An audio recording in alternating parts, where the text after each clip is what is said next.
Arun IPS அவர்கள் லஞ்ச ஒழிப்புத்துறை இயக்குநராக இருக்காரு. இங்கிருந்து டிரான்ஸ்பர் பண்ணியிருக்காங்க. அதாவது எங்க பண்ணியிருக்காங்க அப்படின்னா, காவல்துறை பயிற்சி பள்ளி ஊமனாஞ்சேரி வண்டலூர் அப்படின்ற இடத்துக்கு அவரை இயக்குநரா போட்டிருக்காங்க. தாவேக்காவுக்கு ரொம்பவே தேர்தல் பிரச்சாரத்தில், அதாவது கொளத்தூர்ல போயிட்டு பிரச்சாரம் பண்ண முடியாத அளவுக்கு பல இடையூறுகளை ஏற்படுத்தினாருன்னு சொல்லி அன்றைய தினத்துல பாத்தீங்கன்னா, இப்போது இருக்கும் பொதுப்பணித்துறை அமைச்சர் திரு ஆதவ் அர்ஜுனா அவர்கள் கடுமையான பொதுவெளியில ஒரு விமர்சனத்தெல்லாம் வச்சு பத்திரிகையில பேட்டியெல்லாம் கொடுத்திருந்தாரு.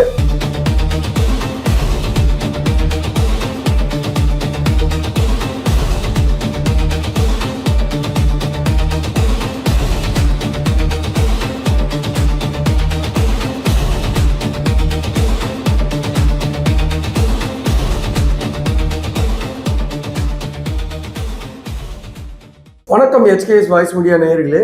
இன்றைய தினம் நம்ம இந்த காணொலியில என்ன உங்களோட வாதிக்க போறோம்னா, திரு அருண் ஐபிஎஸ் அவர்கள் லஞ்ச ஒழிப்புத்துறை இயக்குநராக இருக்காரு.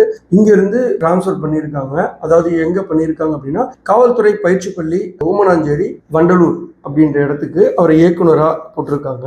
ஸோ இந்த லஞ்ச ஒழிப்பு துறையில இவரை போடுவதற்கு முன்னாடி இவரை சற்று பின்னோக்கியும் நம்ம போய் பார்த்துட்டு வந்துருவோம். இவர் யாருன்னா, கடந்த திமுக ஆட்சி காலத்துல பாத்தீங்கன்னா காவல்துறை ஆணையாளராக சென்னை மாநகரத்துல இருந்தாரு. ஸோ அப்போதைய அரசாங்கத்தோட ரொம்ப நெருங்கிய ஒரு தொடர்புள்ள ஒரு அதிகாரியாக சொல்லப்பட்டது.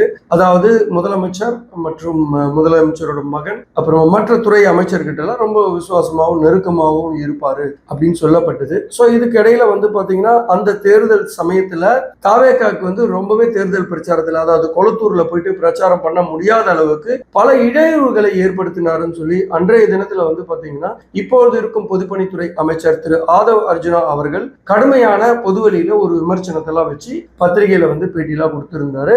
கூடவே அவரும் சட்டத்துறை அமைச்சராக இருக்கிற திரு நிர்மல்குமார் அவர்களுமே எலெக்ஷன் கமிஷன்ல பாத்தீங்கன்னா, இவரை மாற்றணும், சென்னை மாநகர காவல்துறையில தொடர்ந்து ஆணையாளராக இருக்கக்கூடாதுன்னு சொல்லி அவர் மேல ஒரு புகார் கடிதம் கொடுத்து அவருமே காத்திருப்போர் பட்டியல வைக்கப்பட்டாரு. சோ இப்படி இருக்கிற நிலையில தவேக அரசாங்கம் 108 தொகுதியில், அதாவது தனிப்பெரும் கட்சியாக அதிக இடங்களில் வெற்றி பெற்றதன் அடிப்படையில திமுக கூட்டணியில வெற்றி பெற்ற கூட்டணி கட்சிகளோட ஆதரவோட 118 அப்படின்ற அந்த மெஜாரிட்டி நம்பரை சட்டசபையில நிரூபிச்சு ஆட்சியை பிடிச்சு இப்ப தற்போது தமிழக முதல்வராக திரு ஜோசப் விஜய் அவர்கள் இருக்காங்க இல்லையா.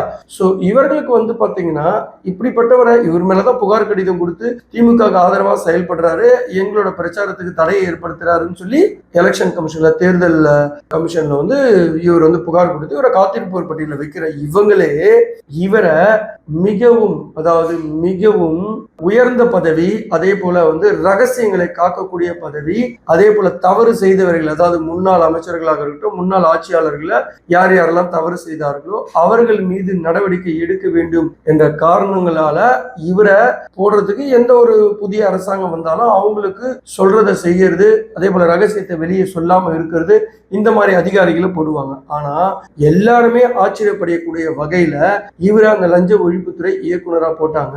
அந்த காலகட்டத்துல திரு சவுக்கு சங்கர் அவர்கள் என்ன சொன்னார் அப்படின்னா, இப்போ திமுக கூட்டணியில இருந்த கூட்டணி கட்சிகள்ல ஒரு கட்சியை சேர்ந்த முக்கியமான தலைவர் ரெக்கமெண்டேஷன் பண்ணி தான் திரு அருண் ஐபிஎஸ் அவர்களை லஞ்ச ஒழிப்புத்துறைக்கு கொண்டு வரப்பட்டதாக பத்திரிகையில, ட்விட்டர்ல இதெல்லாம் திரு சவுக்கு சங்கர் அவர்கள் போட்டிருந்தாரு. சோ இப்படிப்பட்ட சூழ்நிலையில என்ன நடக்குது அப்படின்னா, வந்தவனையும் திரு அருண் ஐபிஎஸ் அவர்கள் லஞ்ச ஒழிப்புத்துறையில இயக்குனராக வந்த பிறகு தாவேக அரசாங்கத்துக்கு ஒரு நற்பெயரை ஏற்படுத்த வேண்டும் என்ற அடிப்படையில வந்த உடனே பாத்தீங்கன்னா, அரசு அலுவலகங்களான சார் பதிவாளர் அலுவலகம், வட்டார போக்குவரத்து அலுவலகம், மாநகராட்சி, நகராட்சி, பேரூராட்சி அலுவலகம்லாம் பாத்தீங்கன்னா அதிரடி சோதனைகளை நடத்திட்டு கிட்டத்தட்ட கணக்கில் வராத ரூபாய் 1.33 கோடி பாத்தீங்கன்னா சீஸ் பண்றாங்க. அந்த சீஸ்டான மணியை பேப்பர்ல, சோசியல் மீடியால, இந்த மாதிரி மெயின் ஸ்ட்ரீம் மீடியாலாம் பயங்கரமா பலதரப்பட்டால பேசப்பட்டது. பொதுமக்கள் சார்பிலும் மிகுந்த வரவேற்பை கிடைச்சது. ஆனா இதுல சில ட்விஸ்ட் என்ன நடந்தது, ஏன் திரு அருண் ஐபிஎஸ் அவர்களை இந்த பதவியில இருந்து மாத்தினாங்கன்னா, சோ அதுக்கு மிகப்பெரிய பல பின்னணிகள் இருக்கு. அதுல சில விஷயங்களை நம்ம HKS வாய்ஸ் மீடியா நேயர்களுக்கு இப்ப சொல்ல போறோம். சோ அதுல என்ன அப்படின்னா, கடந்த ஆட்சியாளர்கள்ல பாத்தீங்கன்னா சில பேர் மீது யார் யார் மீது ஊழல் பண்ணியிருக்காங்க, அதுக்கு என்னென்ன ஆவணங்கள் எல்லாம் இருக்குன்னு சொல்லி லஞ்ச ஒழிப்புத்துறைக்கு முதல்வர் தலைமையில சில ஆலோசனைகளை வழங்கப்பட்டதா சொல்லப்படுது. அதுல வந்து பாத்தீங்கன்னா ஏவா வேலு, KN நேரு, பத்திரப்பதிவுத்துறை அமைச்சராக இருந்த மூர்த்தி அவர்கள், அதுக்கப்புறமா வந்து சேகர் பாபு அறநிலையத்துறை அமைச்சராக இருந்தார், முன்னாள் அறநிலையத்துறை அமைச்சராக இருந்தார் அவரு, கனிம வளத்துறை அமைச்சராக இருந்த துரைமுருகன், அதுக்கப்புறமா மக்கள் நல்வாழ்வுத்துறை அமைச்சராக இருந்த திரு மா சுப்பிரமணியன் அவர்கள், அதே போல திரு தாமோ அன்பரசன் அவர்கள், அதே போல போக்குவரத்துறை அமைச்சராக இருந்த SS சிவசங்கர் அவர்கள், இந்த மாதிரி மிகப்பெரிய பட்டியல்லாம் வந்து விவாதிக்கப்பட்டது. இவர்கள் செய்த ஊழல்கள் எல்லாம் வந்து பாத்தீங்கன்னா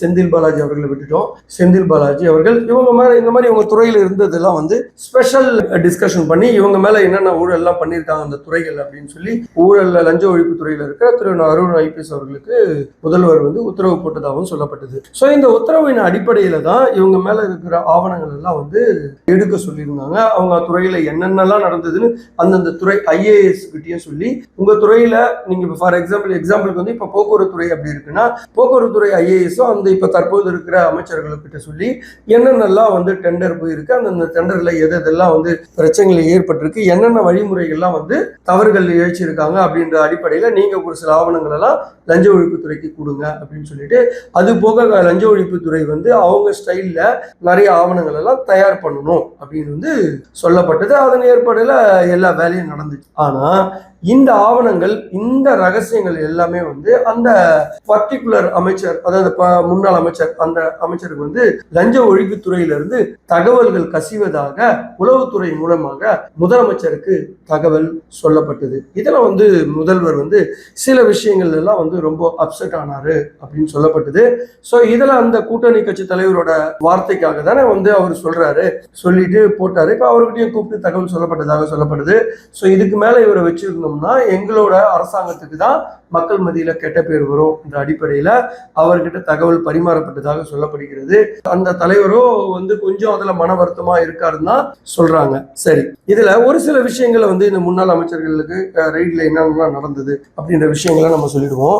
சரி, இப்போ சமீபத்துல வந்து பாத்தீங்கன்னா ஏவா வேலு அவர்கள் வந்து சிங்கப்பூருக்கு ஓடி போயிட்டாரு அப்படின்னு சொல்லி இப்ப தற்போது இருக்க முதல்வர் திரு ஜோசப் விஜய் அவர்கள் கரூர்ல வந்து மக்கள் சந்திப்பு கூட்டத்துல வந்து பயங்கரமா பேசியிருப்பாரு. அதாவது ஏவா வேலு அவர்கள் பயந்து ஓடிட்டாரு, அவருக்கு லுக் அவுட் நோட்டீஸ் எல்லாம் கொடுத்தாங்க இல்லையா. சோ கொடுத்தாங்க. நான் வந்து அப்போ அதே நேரத்துல சிங்கப்பூருக்கு முன்னாள் முதல்வர் திரு MK ஸ்டாலின் அவர்கள் போனாரு, கிண்டல் தோனியில பேசியிருப்பாரு. நான் வந்து முன்னாள் முதல்வரை பேசல, ஏவா வேலு அவர்கள் தான் அப்படின்னு சொல்லியிருப்பாரு இல்லையா.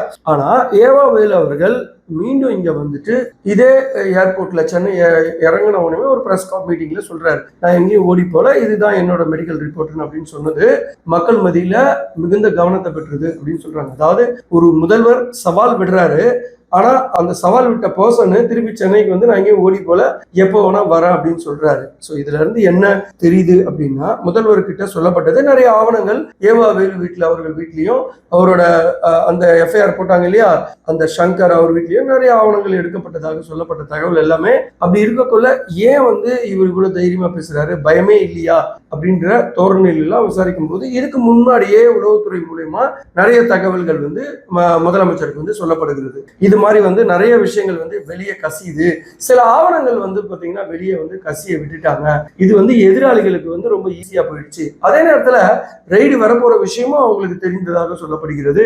இப்படி ரெய்டு நடத்தினா எந்த விதத்திலையும் வந்து நம்மளால யார் மேலேயும் எந்த நடவடிக்கையும் எடுக்க முடியாது அப்படின்றதையும் சொல்லப்பட்டது. அதே போல திரு KN நேரு இருக்கார் இல்லையா, முன்னாள் அமைச்சர், பொதுப்பணித்துறை அமைச்சராக இருந்தாரு, அவருக்குமே வந்து நிறைய ஆவணங்கள் வெளியே கசியப்பட்டதாக லஞ்ச ஒழிப்புத்துறையிலிருந்து கசியப்பட்டதாக சொல்லப்படும். இதுவுமே உளவுத்துறை மூலியமாக முதல்வருக்கு தகவல் தெரிந்த பிறகு முதல்வர் கடும் கோபம் அடைந்ததாக சொல்லப்படுது. இதே போல திரு செந்தில் பாலாஜி அவர்களுக்கும் இதேதான்.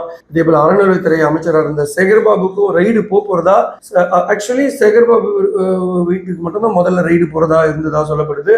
சோ ஆனா இந்த மாதிரி ரைடு வரப்போறாங்க அப்படின்னு சில ஆவணங்கள் எல்லாம் வந்து அவர்கிட்ட வந்து கொடுக்கப்பட்டதாகவும் சொல்லப்படுறதுனால அந்த ரைடே போகாம தடுத்து நிறுத்தப்பட்டது அப்படின்னு சொல்றாங்க. ஏன் அப்படின்னா போகக்கூடிய விஷயம் அந்த சம்பந்தப்பட்ட நபருக்கு வந்து முன்னாடியே தெரிய வந்ததுனால அங்க போனாலும் ஒன்றும் கிடைக்காது அப்படின்னு சொல்லிட்டு இன்னும் வேற ஏதாவது ஆவணங்களை அவர் மீது இருக்கிறது சேகரிக்க முடியுமா அப்படின்னு பார்க்கப்படுது. ஏன்னா அறநிலையத்துறை மட்டும் இல்ல, அவர் வந்து CMDA துறையும் அவர் கண்ட்ரோல்ல இருந்தது. அதுலயுமே பலவிதமான ஊழல்கள் நடைபெற்றதாகவும் சொல்ல சொல்லப்படுது. ஸோ அப்படி இருக்க வேலையில இது மாதிரி ஒவ்வொரு விஷயங்களும் வெளியே போய்கிட்டே இருக்குது அப்படின்னா அப்ப ரகசியங்களும் சரி, டீட்டெயில் டிஸ்கஷன் ரகசியமா வெளியே போறது, நேர்மைத்தன்மை இல்லாம இருந்தா எப்படி லஞ்ச ஒழிப்புத்துறையை சிறப்பா வழிநடத்த முடியும், எப்படி குற்றவாளிகளை கண்டுபிடிக்க முடியும், எப்படி குற்றவாளிகளுக்கு தண்டனை வாங்கி கொடுக்க முடியும். நாம என்ன சொல்லி இந்த ஆட்சிக்கு வந்தோம் அப்படின்னா ஊழலை ஒழிப்போம் அப்படின்னு சொல்லிட்டு தானே இந்த ஆட்சிக்கு நம்ம வந்தோம், ஊழலுக்கு எதிரான கட்சி அப்படின்னு சொல்லி தானே நம்ம இந்த ஆட்சிக்கு வந்தோம் அப்படின்றது முதல்வரோட ஒரு வாதமா இருக்கு.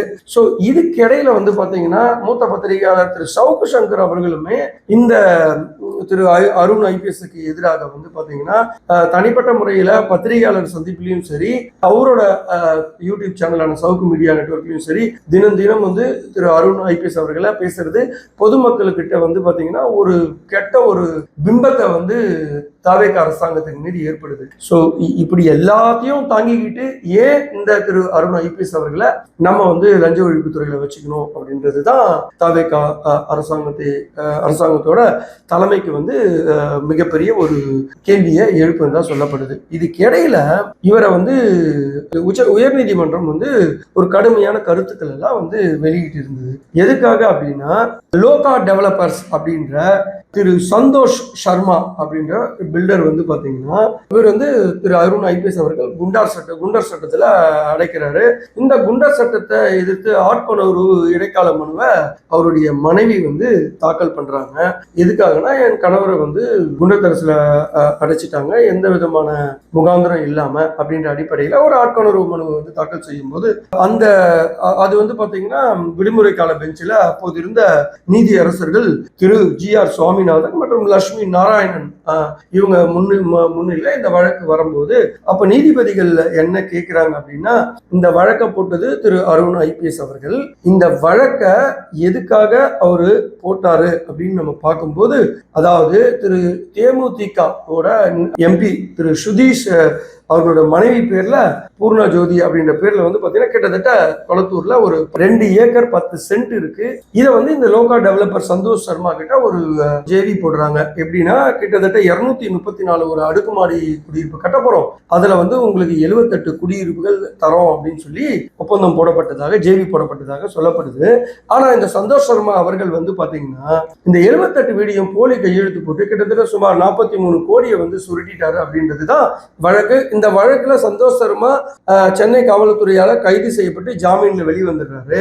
ஆனா அரசியல் நிர்பந்தத்தினாலேயோ இல்ல என்னன்னு தெரியல, திரு அருண் ஐபிஎஸ் அவர்கள் வந்து இதே வழக்குல அவரை சீட்டிங் பண்ணாருன்ற பேர்ல மீண்டும் கைது பண்ணி அவரை குண்டாசுல தூக்கி போட்டுடுறாங்க இல்லையா.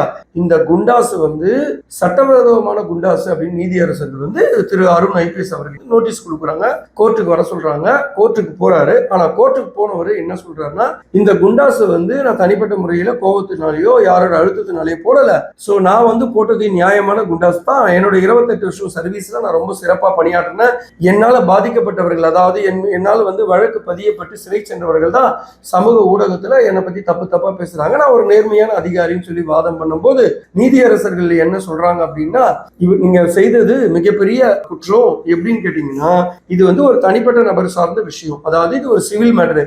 இந்த சிவில் மேட்டருக்கு நீங்க குண்டாஸ் வந்து போடுறதுக்கு எந்த முகாந்திரமும் இல்ல. குண்டாஸ் ஆக்ட் எதுக்கு பொதுவா போடுவாங்கன்னா பொது அமைதிக்கு குந்தம் விளைவிக்கு பொதுமக்களுக்கு பாதிப்பை ஏற்படுத்துற இடத்துலதான் தொடர்ந்து அந்த குற்றவாளி அந்த குற்றத்தை செய்து கொண்டே இருக்கிறார் என்ற அடிப்படையில பொதுமக்களுக்கு குந்தகம் வரும் என்ற நிலையில தான் வந்து குண்டாஸ் போடுவாங்க. இது ஒரு தனிப்பட்ட நபர் சிவில் மேட்டருக்கு குண்டாஸ் போட மாட்டாங்க அப்படின்னு சொல்லி ஒரு கடுமையான கருத்தை வந்து போடுறாங்க. ஏன் அப்படின்னா நீங்க எப்பவுமே இது ஒரு இதுவாகவே வழக்கமாகவே வச்சிருக்கீங்க. ஏன் அப்படின்னா இதுக்கு முன்னாடி வந்து பத்திரிகையாளர் வாராகி, சவுக்கு சங்கர் இவங்க மேலேயும் வந்து நீங்க தொடர்ந்து அடுத்தடுத்து குண்டாசை போட்டுக்கிட்டே இருந்தீங்க, இது வந்து உங்களுக்கு ஒரு பழக்கமாவே ஆயிடுச்சு அப்படின்னு சொல்லி கடுமையான கருத்தை தெரிவிச்சதோடு மட்டும் இல்லாம அப்போ இவரை நோட்டீஸ் கொடுத்து கோர்ட்டுக்கு வர வச்ச சமயத்துல வந்து பாத்தீங்கன்னா இவர் வந்து காத்திருப்போர் பட்டியல தான் இருக்காரு. ஆனா இவர் நோட்டீஸ் அனுப்பும் போது காத்திருப்போர் பட்டியல், ஆனா நோட்டீஸ் கிடைக்கும் போது அவர் வந்து என்ன நடக்குதுன்னு பாத்தீங்கன்னா லஞ்ச ஒழிப்புத்துறை இயக்குனரா அவரை போடுறாங்க. அதோட மட்டும் இல்லாம அந்த நோட்டீஸ் சர்வ் பண்ண போன சம்மனை சர்வ் பண்ண போன ஊழியரை கிட்டத்தட்ட 2 மணி நேரம் காக்க வச்சதுலயும் இவர் மேல அந்த நேரத்துல கடுமையான ஒரு விமர்சனம் வைக்கப்பட்டது நீதி அரசர்களால். ஓகே, இதெல்லாம் இருந்து அப்போ என்ன சொல்றாங்கன்னா லஞ்ச ஒழிப்புத்துறையில அதாவது நேர்மையும் சீக்ரெட் இக்கட்டான விஷயங்களை வந்து பாதுகாக்கக்கூடிய ஒரு துறை தான் லஞ்ச ஒழிப்புத்துறை. அந்த துறைக்கு இவரை போட்டிருக்காங்களே அப்படின்ற ஒரு கடுமையான கருத்தையும் தெரிவிச்சது வந்து பாத்தீங்கன்னா பொதுமக்கள் மத்தியில இது ஒரு மிகுந்த ஒரு கவனத்தை ஈர்த்தது. அதே நேரத்தில் தவேக அரசாங்கத்துக்கு மீது ஒரு கெட்ட பெயரையும் உண்டாக்குச்சு அப்படின்னு சொல்லப்படுறாங்க. சோ இது மாதிரி பல காரணங்களை வந்து சொல்றாங்க. அதாவது டிஎம்கேக்கு வந்து இவர் மூலியமா லஞ்ச ஒழிப்புத்துறையிலிருந்து இவர் மூலியமான்றதை விட லஞ்ச ஒழிப்புத்துறையிலிருந்து நிறைய விஷயங்கள் ரகசியங்கள் வெளியில கசியறதாக, ஆவணங்கள் கசியறதாக சொல்லப்படுது. சோ இப்படி பலவிதமான குற்றச்சாட்டுகள் தொடர்ந்து இவர் மேல வந்துகிட்டே இருக்கிறது. இதெல்லாம் ஒரு காரணமாக தான் லஞ்ச ஒழிப்புத்துறையிலிருந்து இவரை காவல்துறை பயிற்சி பள்ளிக்கு, அதாவது அகாடமிக்கு, ட்ரைனிங் அகாடமி ஓமனாஞ்சேரி இதுல வந்து வண்டலூர் கிட்ட இருக்க இயக்குனரா போட்டிருக்காங்க. ஸோ தற்போது லஞ்ச ஒழிப்புத்துறைக்கு வந்து பாத்தீங்கன்னா திருமதி மகேஸ்வரி அவர்களை வந்து பாத்தீங்கன்னா கூடுதலா இந்த லஞ்ச ஒழிப்புத்துறை இயக்குனராக வந்து பார்க்க சொல்லியிருக்காங்க. ஸோ இதுக்கப்புறமா யாராவது லஞ்ச ஒழிப்புத்துறைக்கு இயக்குனரா போட போறாங்களா, இல்ல தற்பொழுது இருக்கிற திருமதி மகேஸ்வரி ஐஜி அவர்களே கூடுதல் பொறுப்பா கவனிக்க போறாங்களா, அவங்க மூலியமாவே இனி வரும் காலங்கள்ல லஞ்ச ஒழிப்புத்துறை செயல்பட போகிறதா அப்படின்றத நம்ம பொறுத்திருந்து தான் பார்க்கணும். ஸோ இந்த தகவல் எல்லாமே வந்து பாத்தீங்கன்னா நம்ம சேகரிச்சதுதான். ஸோ அதன் அடிப்படையில விசாரிச்சு சொல்லப்பட்டதுதான். இதுல ஏதாவது உங்களுக்கு இல்ல இந்த சொன்ன விதத்துல நேயர்களே மக்களே உங்களுக்கு ஏதாவது இதுல செகண்ட் ஒப்பீனியன் இருக்கு அப்படின்னா தயவு செய்து கமெண்ட்ஸ்ல போடுங்க. அதை நாங்க திருத்திக்கிறோம். அதோடு இல்லாம நாங்களும் சில விஷயங்களை தெரிஞ்சுக்கிறோம். ஸோ இதே போல இன்னொரு காணொலியில உங்களை சந்திக்கும் வரை உங்களிடமிருந்து விடைபெறுவது உங்கள் HKS. நன்றி, வணக்கம்.